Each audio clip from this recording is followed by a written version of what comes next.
Hello everyone, so welcome मैं शुभ nursing classes. तो आज की क्लास में हम डिस्कस करने वाले हैं ब्रेस्ट फीडिंग। तो ब्रेस्ट फीडिंग होता क्या है, तो हम यहाँ पर देखेंगे जो न्यूनेटल, हमने इन्फेंट की सभी की बात की, तो ये एक बहुत ही इंपॉर्टेंट पार्ट है जो कि इन्फेंट और न्यूनेटल के लिए बहुत ही जरूरी होता है। तो ब्रेस्ट मिल्क की बात करते हैं कि ब्रेस्ट मिल्क में क्या प्रेजेंट होता है जो कि बेबी में बहुत ही जरूरी होता है।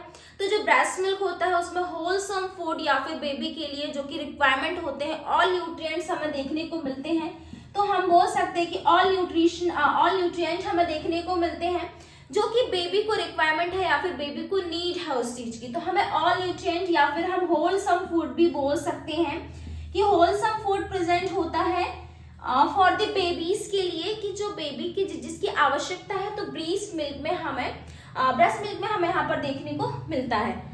अब हम बात करते हैं कि जो ब्रेस्ट मिल्क होता है वो हमें स्टार्ट कब करवाना चाहिए। तो ब्रेस्ट मिल्क की बात करते हैं तो ब्रेस्ट मिल्क जो होता है, अगर नॉर्मल डिलीवरी हुई है तो उसे 1.5 to 1 आवर में स्टार्ट कर देनी चाहिए। मतलब आधे से 1 घंटे के बाद उसको ब्रेस्ट मिल्क उसे देना शुरू कर देना चाहिए। अगर यहाँ पर बात करते हैं कि सिजेरियन सेक्शन से बेबी डिलीवर्ड हुआ है, तो सिजेरियन सेक्शन की कंडीशन में हम यहाँ पर 3 to 4 आवर के बाद या फिर 3 to 4 आवर में उसको ब्रेस्ट मिल्क वहां पर दे देंगे या फिर ब्रेस्ट मिल्क उसको पिला दिया जाएगा। तो ये हमारा हो जाता है जस्ट नॉर्मल। की टाइमिंग की बात करते हैं कि कितने टाइम में उसे ब्रेस्ट फीडिंग करवा देनी चाहिए। नेक्स्ट हम बात करते हैं कि इसे कितने मंथ तक करवाना चाहिए। कई बार कंफ्यूजन क्रिएट होता है, तो इसे 6 मंथ तक कंपल्सरी है कि एक्सेसिव यहाँ पर ओनली ब्रेस्ट फीड ही करवाना है 6 मंथ तक। वीनिंग भी स्टार्ट कर दी जाती है लेकिन वो भी 4 मंथ के बाद। तो हम टाइमिंग की बात करते हैं तो 6 मंथ तक कंपल्सरी है कि 6 मंथ तक ब्रेस्ट फीडिंग उसको कंपल्सरी करवाना ही करवाना है। देन अगर नीड है बेबी को या फिर मदर उसको करवाना चाहते तो 1 ईयर या फिर 12 मंथ तक भी बढ़ा सकती है। तो ये हमारा टाइमिंग की बात हो जाती है कि 6 मंथ तक उसे कंपल्सरी करवाना चाहिए। नेक्स्ट हम यहाँ पर देखते हैं कि पर डे जो ब्रेस्ट मिल्क होता है उसका सीक्रेशन कितना होता है। तो हम यहाँ पर देखते हैं मिल्क सीक्रेशन की बात करते हैं हम यहाँ पर। तो यहाँ पर हमें देखने को मिलता है 500 से 600 ml per day breast milk का सीक्रेशन देखने को मिलता है। तो 500 से 600 मतलब 500 से 600 ml पर डे हमें ब्रेस्ट मिल्क का सीक्रेशन देखने को मिलेगा।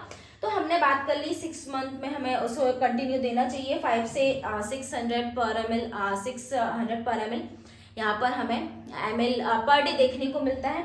इसके अलावा हम बात करते हैं कि इसमें एनर्जी कब तक रहती है। अगर बेबी ने ब्रेस्ट फीड किया है तो एनर्जी कितने देर तक वहां पर स्टे रहेगी या फिर कितने देर तक उसको भूख नहीं लगेगी। तो यहाँ पर हम बात करते हैं एनर्जी की बात करते हैं तो 2 to 3 आवर तक उसमें एनर्जी, ब्रेस्ट मिल्क के कारण एनर्जी बनी रहेगी। देन उसके बाद 2 से 3 घंटे बाद उसको दोबारा से ब्रेस्ट फीड करवाना होगा। तो ये हमारा हो जाता है जिस नॉर्मल की ब्रेस्ट फीडिंग हमें कब स्टार्ट करनी चाहिए और कितना ml सीक्रेशन होता है।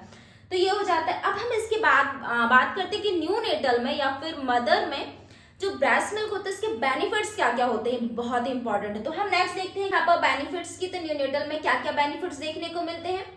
तो यहाँ जैसे कि हमने बात किया था कि होल न्यूट्रिएंट यहाँ पर प्रेजेंट होता है, कि सारे न्यूट्रिएंट यहाँ पर प्रेजेंट होते हैं जो कि बेबी को रिक्वायरमेंट है या फिर इन्फेंट या फिर न्यूनेटल को जो रिक्वायरमेंट है। तो जैसे कि हम देख पा रहे हैं यहाँ पे न्यूट्रिशन में हम फर्स्टली बात करते हैं कार्बोहाइड्रेट। तो कार्बोहाइड्रेट जो कि काम करेगा यहाँ पर, इसमें लैक्टोज शुगर के रूप में हमें देखने को मिलेगा जो कि हमारा ग्लूकोज एंड गैलेक्टोज से मिलके बना है।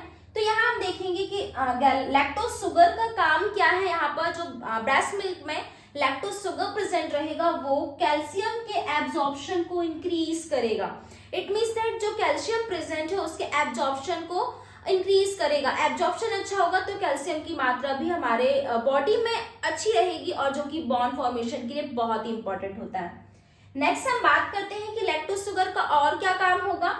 तो हम यहाँ जैसे कि देख पा रहे हैं एंट्रोबैसिलाई ग्रोथ जो कि बैक्टीरिया होता है, तो एंट्रोबैसिलाई ग्रोथ को इंक्रीज करेगा जो कि डाइजेशन के लिए बहुत ही हेल्पफुल होता है। नेक्स्ट हम प्रोटीन की बात करते हैं।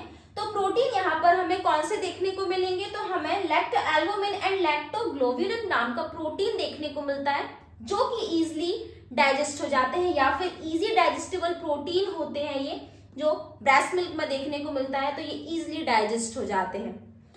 नेक्स्ट हम बात करते हैं आईजीए, तो आईजीए भी यहाँ पर प्रेजेंट होता है, लाइसोजाइम प्रेजेंट होता है जो कि इम्यूनिटी प्रोवाइड करता है और इन्फेक्शन से प्रिवेंट करता है। तो यहाँ पर जैसे कि हमने देखा कि यहाँ पर कैल्शियम एब्जॉर्प्शन भी हमें देखने को मिल रहा है, इसके अलावा मेटाबॉलिज्म को भी बढ़ा रहा है और प्रोटीन्स जो हमें देखने को मिलते हैं, इजीली डाइजेस्टेबल प्रोटीन देखने को मिलते हैं। इसके अलावा हमने देखा प्रोवाइड या फिर इन्फेक्शन से प्रोटेक्ट करते हैं, इम्यूनिटी प्रोवाइड करते हैं। इसके अलावा और भी हम नेक्स्ट देखते हैं कि और क्या क्या प्रेजेंट होता है।